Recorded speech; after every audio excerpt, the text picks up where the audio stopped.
За байгальд байгаа бүх амьд үсийг бол ашигтай ашиггүй гэж хуваадаг л да. Бичил битний бас тэгдэг. За ашигтай гэдэг нь одоо нэг нэгэндээ тэжээлийн бэлдэж өгдөг. За амьдрах нөхцөлийн сайн болгож өгдөг. Биевнээ тэтгэж ивэн тэтгэж байдаг нь бол ашигтай гэдэг. За ашиггүй нь бол одоо биевнээ одоо өвчин үүсгдэг, уул иддэг, хөнөөдөг, сүрддэг үүнийг бол ашиггүй бичил бит гэдэг. За энэ хөрсөнд байгаа одоо байгальд байгаа бичил битэн бактери бол ихэнх нь бол одоо яг ашигтай нь гэж.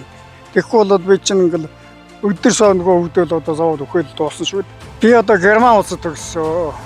Лантогт галт гэдэг. Уг үүсэл маань бол одоо Говьтай аймгийн Хан Тайшрын уулын хүн. За тэгээд одоо Унган одоо төгссөн сургууль маань одоо микробиолог.